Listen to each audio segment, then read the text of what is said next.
Textile industry का संपूर्ण ज्ञान जिस भी आदमी को थोड़ी बहुत भी सीखने की ललक होती है, भूख होती है, इस वीडियो में उसको स्वाद आ जाएगा।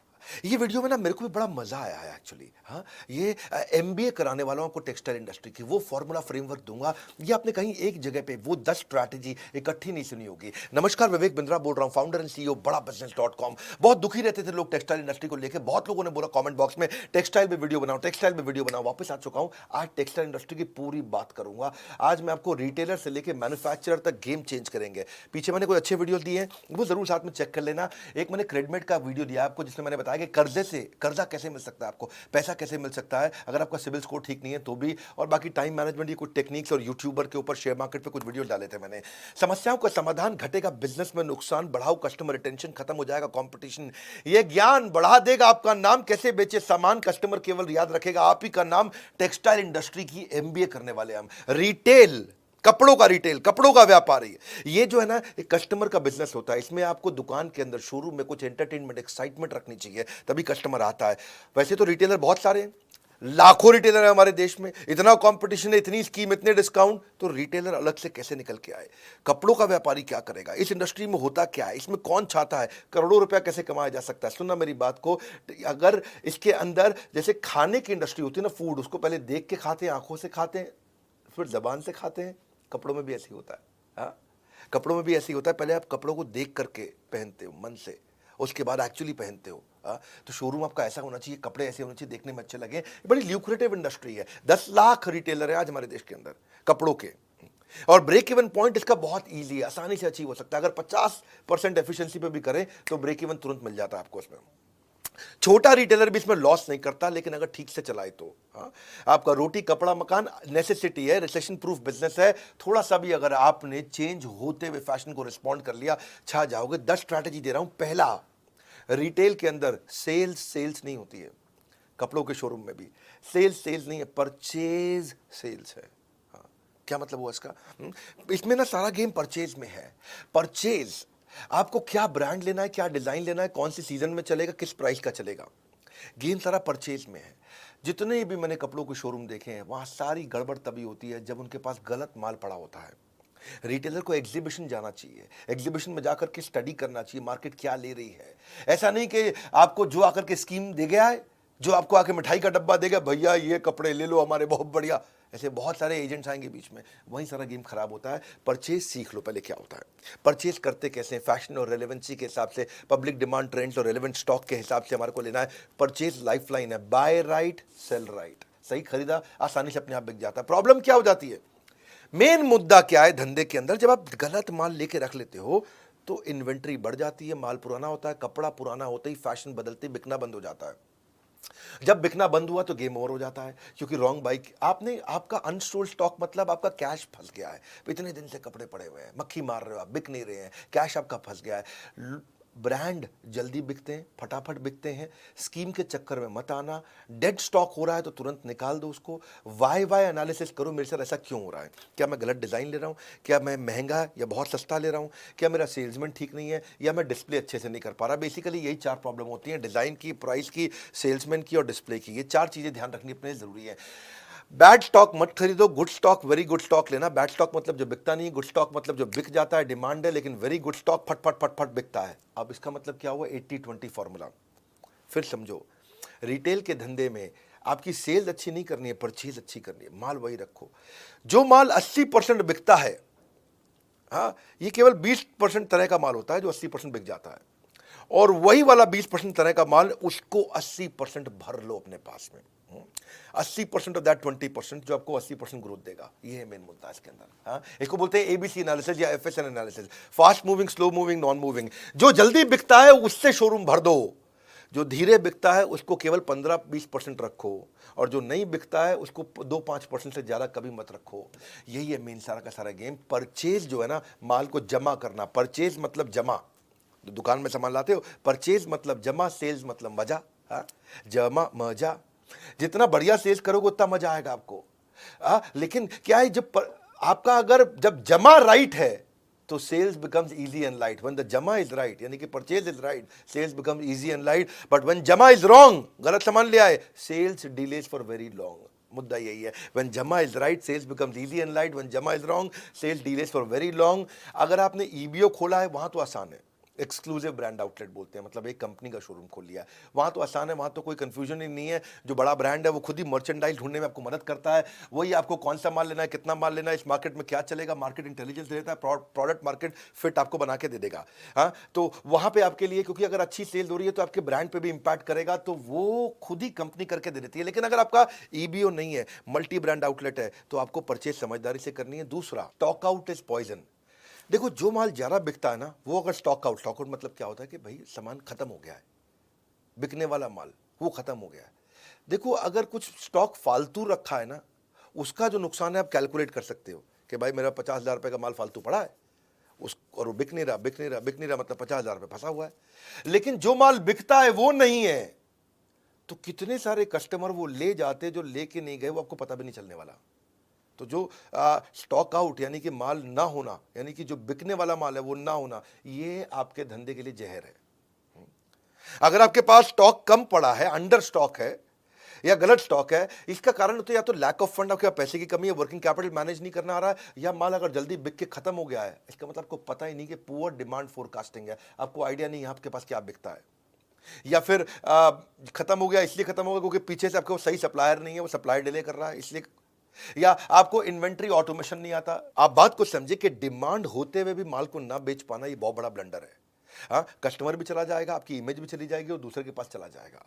तो आप क्या करिए, परेटो प्रिंसिपल जो मैंने बताया था, जो 20% माल 80% बिकता है, उस माल का हर महीने फ्रेश बाइंग करते रहो, शोरूम नया लगेगा। आप फ्रेश बाइंग हर महीने करते रहो, शोरूम नया लगेगा। आपको वर्किंग कैपिटल मैनेज करनी आनी चाहिए, आपको ट्रेंड और फैशन पकड़ में आने चाहिए। आप या तो ईबीओ खोल लो, दो पाए, या तो एक्सक्लूसिव ब्रांड आउटलेट खोल लो, भाई जिस कंपनी, वो कंपनी खुद ही बता देगी क्या बिकता है क्या नहीं बिकता, उसके पास ईआरपीज हैं, सॉफ्टवेयर हैं, बता देगा। और आप ईबीओ नहीं खोलना चाहते, अपना ही एमबीओ चलाना चाहते हो, तो फिर ईआरपी खुद लगा लो। रेडी सोल्यूशन आजकल ईआरपी के बहुत सारे आ रहे हैं, वो लगा लो, काम हो जाएगा। तीसरी स्ट्रैटेजी पे ध्यान देना, लोकेशन जो है ना, इसमें बड़ा गेम चेंजर है। आपके शोरूम का, आपके स्टोर का, आपकी कंपनी का लोकेशन कहाँ पे है, फिजिकल लोकेशन से बात बनती है। भैया अगर लोकेशन कमजोर है, कस्टमर ही नहीं आ रहा, तो बेकार है। आपका जो प्राइमरी कस्टमर है ना, जो 60 से 80% कस्टमर वैसा होता है जो माल खरीदता है। सेकेंडरी मतलब 15% कस्टमर ही कभी कभी लेता है। टर्शरी मतलब वो कस्टमर जो माल खरीदता ही नहीं है। इसका कैलकुलेशन करना सीख लो, ये कैसे मिलते हैं, इसके कुछ तरीके होते हैं, ये मिलते कैसे हैं, क्या फैक्टर होते हैं। आप जहां दुकान खोल रहे हो वहां कस्टमर आपके काम के रहते कितने हैं, वो पढ़े लिखे कितने हैं, यहां पे चलने वाले पैदल ग्राहक कितने घूमते हैं, इनकी उम्र क्या है, जो प्रोडक्ट आप बेच रहे हो वो उस उम्र के लोगों को देना है कि नहीं देना है, किस प्रोफेशन के लोग रहते हैं आसपास। कुछ इलाके होते हैं जहां व्यापारी ज्यादा रहते हैं, कुछ इलाके होते हैं जहां अपार्टमेंट होती हैं, सोसाइटीज होती हैं, हाई राइज टावर, वहां नौकरी करने वाला ज्यादा होते हैं। इनकम ग्रुप कैसा है, लाइफस्टाइल कैसा है, धर्म क्या है उनका, प्राइवेट व्हीकल उनके पास है कि नहीं है, उनकी उनकी स्पेंड करने की क्षमता कितनी है। आसपास जहां आपने शोरूम खोला है वहां कोई मेट्रो जाती है क्या, वहाँ कोई बस जाती है, ऑटो आता है, पब्लिक ट्रांसपोर्ट है वहाँ पे। ये चीज़ों को देखो तब आपको समझ में आएगा यार, यहाँ लोकेशन ठीक है, यहाँ माल अपने को शोरूम खोल देना चाहिए। चौथी स्ट्रैटेजी बड़ी कमाल का गणित दूंगा इसमें मैं, ये रियल कंटेंट है भाई साहब। हाँ, brand gives you better inventory turnover. क्या मतलब हुआ बेटर इन्वेंट्री टर्नओवर? मतलब बेटर आरओआई। इसका मतलब समझो, केस स्टडी से समझाता हूं। मोबाइल के दो ब्रांड लेते हैं, जियोनी और शाओमी। जो दुकानदार है ना, उसको शाओमी केवल 4% मार्जिन देता है, जियोनी 12% मार्जिन देता है। लेकिन फिर भी कौन, मतलब कमाई किस में जा रहा है, जियोनी में कि शाओमी में? जियोनी में। जियोनी 12% दे रहा है। हाँ, यानी कि आपने 1 लाख रुपए का मोबाइल बेचा जियोनी का, तो आपको 12,000 रुपये कमा लोगे। शाओमी का 1 लाख रुपए का मोबाइल बेचा तो केवल 4,000 रुपये कमाओगे। तो आदमी कहे भाई जियोनी ज़्यादा रख लो, लेकिन वो शाओमी रखता है ज़्यादा। पूछो क्यों? क्योंकि समझो यहाँ पे दो आपके बड़े अच्छे से खाने बने हुए हैं जहां आपने मोबाइल रखे हुए हैं, है कि नहीं, रैक अंग्रेजी में बोलते हैं। यहां 1 लाख रुपए का जियोनी पड़ा है, यहां 1 लाख रुपए का शाओमी पड़ा है। जियोनी 1 लाख रुपए का पूरे महीने में एक ही बार बिकेगा, यानी कि एक महीने में 1 लाख रुपए का आपने जियोनी बेच लिया, तो आपको उस पर कितना बच गया? 12% के हिसाब से 12,000 रुपये बच गया। लेकिन शाओमी इतनी तेज बिकता है, इतना ज्यादा बिकता है, इतना ज्यादा बिकता है कि ये 1 लाख रुपए का माल बिक गया, फिर आपने खरीदा, फिर बिक गया, फिर आपने खरीदा, फिर बिक गया, फिर आपने खरीदा। आपने फंसाया तो 1 ही लाख है, लेकिन ये 10 बार बिक गया। इधर 1 लाख का माल एक बार बिका, शाओमी का 1 लाख का माल 10 बार बिक गया। शाओमी दे तो रहा था 4%, लेकिन उस 1 लाख पे आपने 4% 10 बार कमा लिया। यानी कि आपने यहाँ 40,000 रुपये कमाया और यहाँ आपने 1 लाख पे केवल 12% देखने में अच्छा था, पर ये एक ही बार बिका तो आपने 12,000 कमाया। तो इस 1 लाख पे अपने महीने में 12,000 रुपये कमाया, इस 1 लाख पे महीने में आपने 40,000 रुपये कमाया, क्योंकि माल 1 ही लाख का रखा था, बिक रहा है, आ रहा है, बिक रहा है, जा रहा है। आप तो 1 ही लाख का माल फंसाते हो ना, अपना पैसा तो 1 ही लाख फंसाया दोनों जगह पे आपने, पर ये कम बार बिका जियोनी, तो यानी कि एक बार बिकने पे आपको 12,000 कमा के दिया, 10 बार 1 लाख का माल बिकने के कारण आपको 40,000 रुपये कमा के दिया। इसको बोलते हैं आरओआई। इसका मतलब क्या भैया? मतलब ये है कि अगर आप अच्छा ब्रांड रखोगे तो वो आपका ब्रांड बना देगा, और लोकल आइटम रखोगे तो आपको भी जिंदगी भर लोकल बनाए रखेगा। माल वो रखो जो अपने आप बिकता हो, मार्जिन थोड़ा मात्रा कम भी हो तो भी चल जाता है, आप आरओआई बहुत अच्छी कमा लेते हो, बहुत बढ़िया कर लेते हो। इसमें ना आप, मैं साधारण भाषा में समझाना पसंद करता हूँ। ये जोनी शाओमी के आइडिया से आपको समझ में आ गया होगा। कपड़ों में मामले में भी ना, कोई लोकल लल्लू लाल कपड़ा मत रखो, ठीक ब्रांड का कपड़ा रखोगे। हाँ, लल्लू लाल हो सकता है आपको 50% मार्जिन दे दे, ब्रांड आपको 30% मार्जिन दे, पर आप ब्रांड में ज़्यादा कमा जाओगे, जल्दी जल्दी बिकता है। हाँ, स्टॉक बहुत तेज घूमता है। और ये अगर फंसा रह गया ना आपका, जियोनी फंसा रह गया, तो जियोनी 3G था, टेक्नोलॉजी 4G आ गई, मोबाइल बेकार हो गया भाई। उसका रैम कम था और नया रैम आ गया, ज्यादा रैम वाले मोबाइल आ गए, टेक्नोलॉजी बेकार हो गई, मोबाइल बेकार हो गया। पड़े पड़े मोबाइल पुराना बेकार हो जाएगा, आपकी जिंदगी बेकार हो जाएगा। आपका भाई क्या हो गया, क्या करूं, फंस गया मैं, मक्खी मार रहा हूं उसके बैठ के। एक और फॉर्मूला समझो आप, इसको बोलते हैं stock rotation formula. Stock rotation formula क्या है, इसे समझ में आ जाएगी आपको बात। अगर आप बिल्कुल पढ़े लिखे नहीं हो ना, तो भी ये फॉर्मूला समझ में आ जाएगा आपको। हाँ, मैथमेटिक्स तो छोड़ो, अगर आपने खाली 10वीं छोड़ो, 8वीं छोड़ो, 5वीं तक पढ़ाई करिए, इतना ईजी कर दूंगा।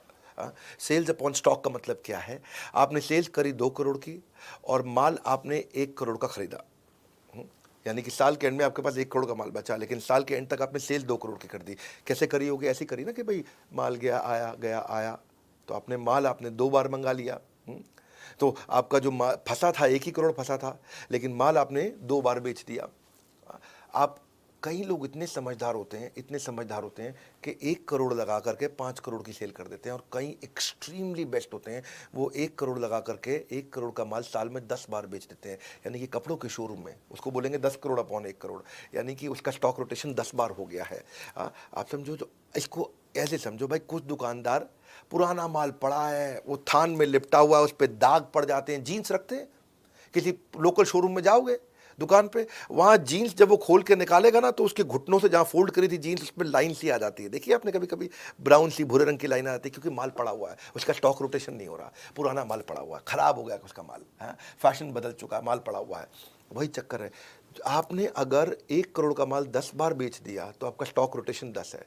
इसको आप ऐसे समझो फॉर्मूला से आसानी से, कि 1 करोड़ का माल अगर आपने 30% मार्जिन पे साल में 1 ही बार बेचा तो आपको 30 लाख रुपए बचा। लेकिन आपने दूसरी तरफ 1 करोड़ का माल साल में 5 बार बेच दिया, जल्दी जल्दी बेच दिया, 30% की जगह खाली 20% मार्जिन कमाया, तो 20% मार्जिन आपका 1 करोड़ का होता है 20 लाख, लेकिन 5 बार बेच दिया, यानी कि 20 लाख मल्टीप्लाइड बाय 5, 1 करोड़ रुपया।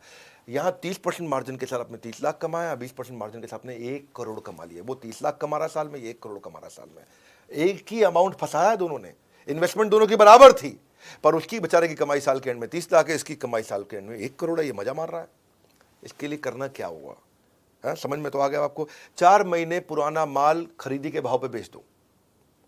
अगर कोई जीन्स लेके आए थे आप 500 रुपए की, 4 महीना हो गया है, अब 500 में बेच देना भाई। 800-900 का खाब छोड़ दो, अब 700 में मत बेचो, 500 में बेच दो, 4 महीना हो गया।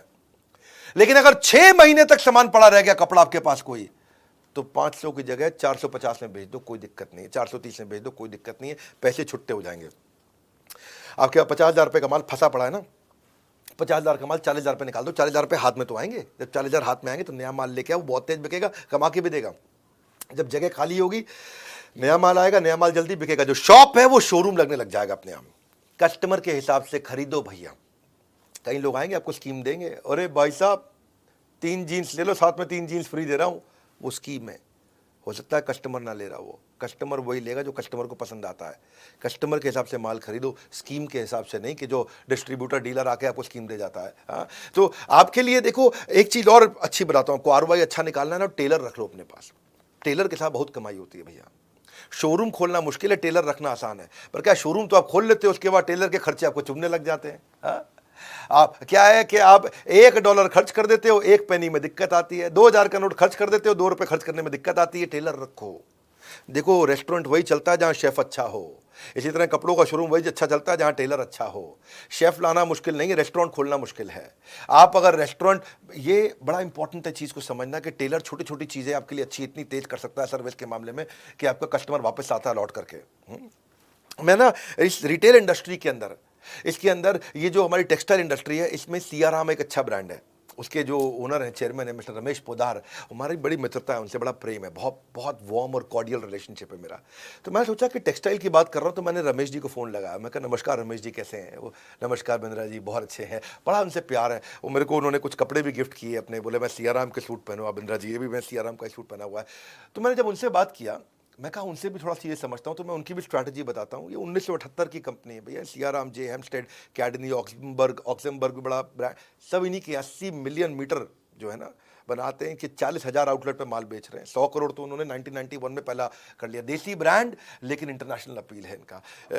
ये रिलेशन इनके साथ ऐसा है कि इन्होंने देखा कि डॉक्टर विवेक बिंद्रा बड़े वर्ल्ड रिकॉर्ड बना रहे हैं, तो इन्होंने भी रिटेलर्स के लिए एक इवेंट किया था और उसमें इन्होंने गिनीज वर्ल्ड रिकॉर्ड बनाया था। मुझे बोले कि आपसे इंस्पायर हुए, आपके देखा देखी हमने भी वर्ल्ड रिकॉर्ड बनाया। तो सियाराम के रमेश पोदार जी से एक और स्ट्रैटेजी मुझे समझ में आई, space utilisation is revenue maximisation.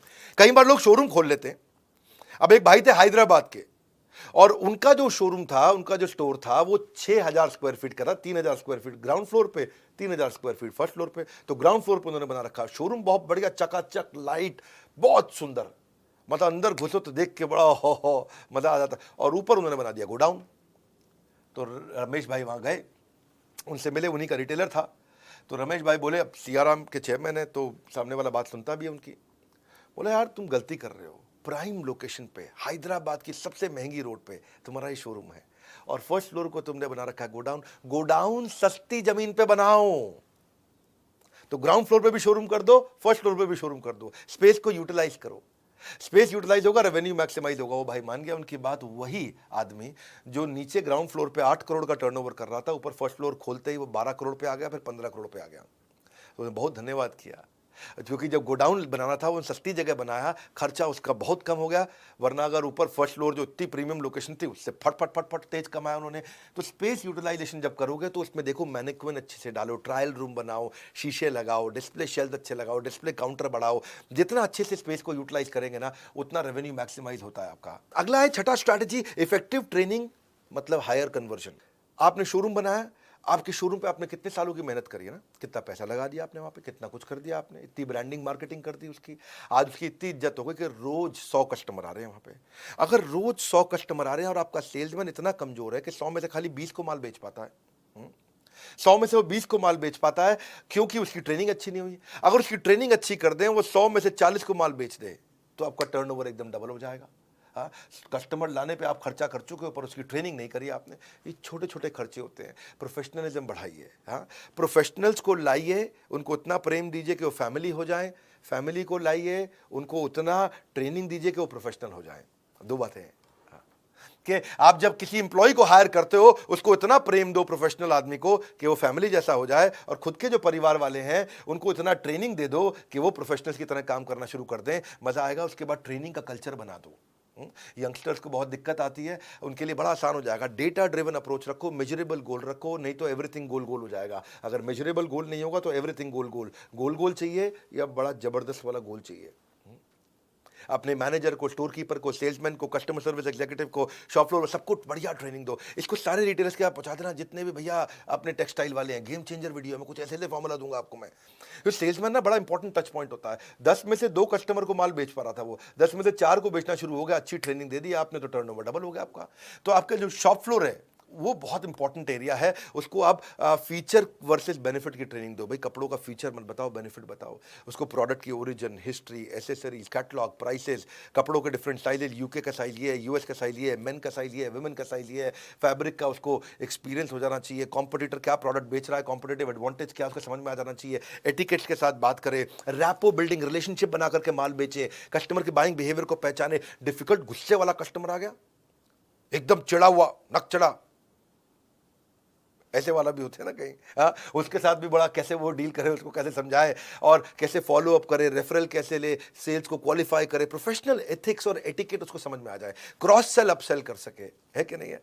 Cross sell upsell क्या होता है कि वो अगर कोट खरीदने आया तो अंदर के लिए शर्ट भी बेच दी साथ में, हाँ, अगर वो ट्राउजर लेने आया है तो ट्राउजर के साथ में आपने सॉक्स भी बेच दिए उसको, आपने अगर वो स्कर्ट लेने आई है तो आपने साथ में टॉप भी बेच दिया उसको, हाँ, तो इसको क्रॉस सेलिंग। अप सेलिंग क्या है, अगर वो 2000 वाला ले रहा है तो उसको 2000 की जगह 3000 वाला माल बेच दिया, एस्पिरेशनल सेलिंग कर दिया। कस्टमर का मन कैसे मोह ले ताकि सेल्स अपने आप ही हो ले, हाँ, कस्टमर का मन कैसे मोह ले, सेल्स अपने आप ही हो ले, इससे आपका आरओआई निकल के आएगा, गेम चेंजर है। सातवीं strategy, keep an I on KPI. KPI मतलब की परफॉर्मेंस इंडिकेटर। कुछ फॉर्मूलाज रखने चाहिए अपने स्टाफ के साथ, अपने ऊपर भी रख सकते हो। बेटा झूठ बोल सकता है, डेटा झूठ नहीं बोल सकता। फॉर्मूला क्या है आपको पता है, भैया मैं गैस नहीं देता, मैं ये नहीं बोल रहा जान लगा दो, मेहनत कर लो, खून पसीना एक कर लो, एड़ी चोटी का जोर लगा दो, ये सब बोल रहा हूं क्या मैं? फालतू मोटिवेशन नहीं मेरे भाई, रियल फॉर्मूला। बिजनेस के मामले में डॉक्टर विवेक बिंद्रा के चैनल पे आ जाओ, बड़ा बिजनेस, बस बस बस इतना ही। केपीआई मतलब डेटा ड्रिवन काम करना है। कैसे करना है आपको? डेटा ड्रिवन का मतलब है जैसे ना आप कुछ फॉर्मूला चेक करो, प्रॉफिट पर स्क्वायर फीट।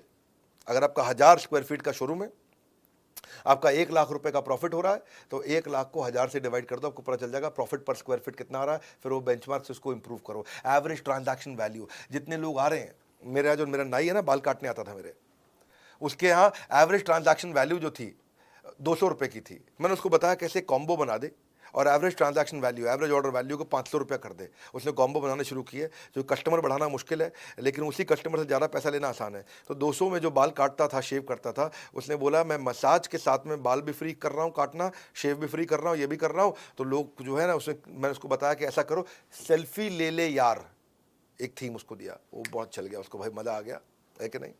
और लोगों ने वो 200 की जगह 500 का माल लेना शुरू कर दिया। इसको बोलते हैं एवरेज ट्रांजैक्शन वैल्यू। हाँ, ऐसे ही आप लीड कन्वर्जन, कि भाई जितना कस्टमर आ रहा है कितने को बेच पा रहा है, पिछले महीने से ज़्यादा रेवेन्यू करके देखा, ये भी केपीआई हो गया, की performance indicator. Upsell cross sell कितना कर रहा है, हाँ, एवरेज सेल्स साइकिल टाइम, मतलब ये कस्टमर को कितनी देर में बेचता है।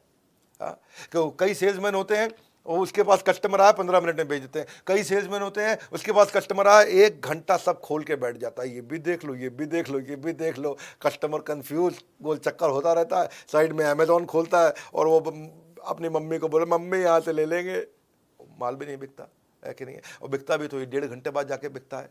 इसको क्या बोलते हैं? Average handling time, AHT।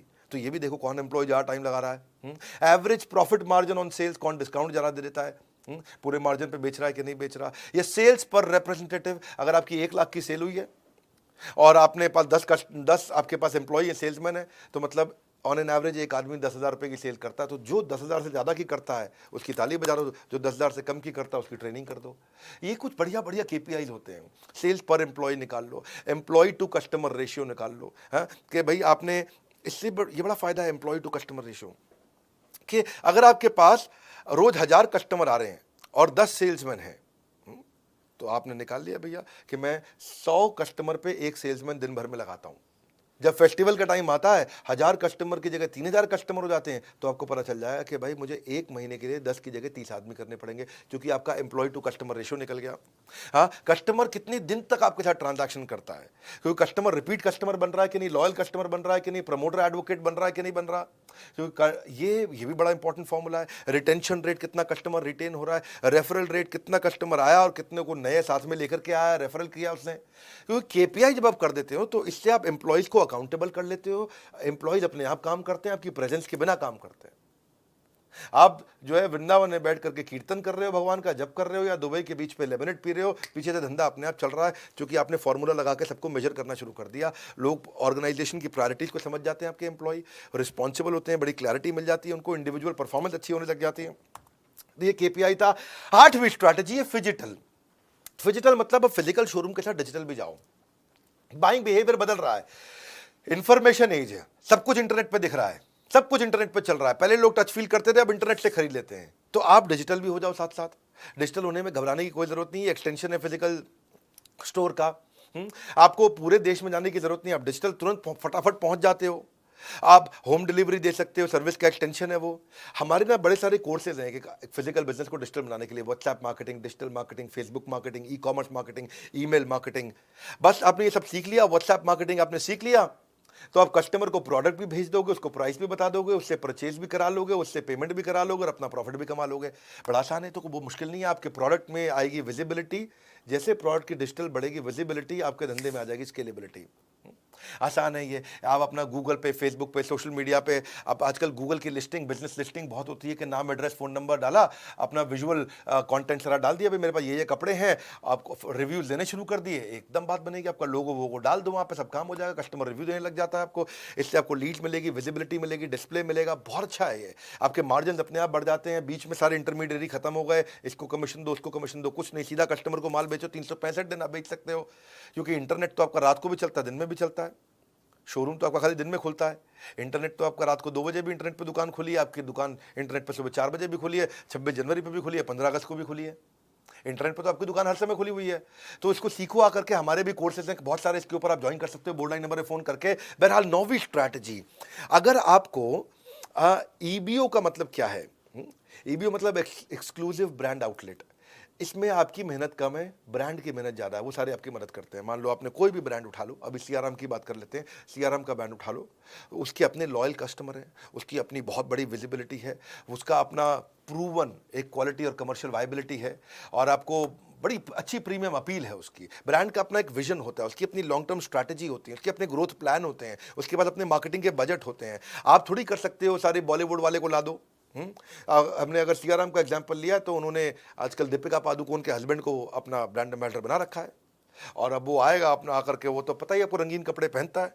तो अब आप तो नहीं, आप दीपिका पादुकोण को या उसके हस्बैंड को ला सकते हो आसानी से, कोई आप तो दुकानदार हो। तो ईबीओ भी आप ट्राई कर सकते हो, ईबीओ बड़ा अच्छा ऑप्शन है। और रणवीर सिंह नाम है उसका, मैं नाम भूल जाता हूँ, मैं बॉलीवुड कम देखता हूँ। तो वो जो है, आप उसको, आप आपको तो खर्चा नहीं करना है, ब्रांड अपने आप खर्चा करता है, ब्रांड का आपको सपोर्ट मिल जाता है, ब्रांड आपको प्रॉपर्टी सिलेक्शन करा देगा, आपको रेंट नेगोशिएट करा देगा लैंडलॉर्ड से।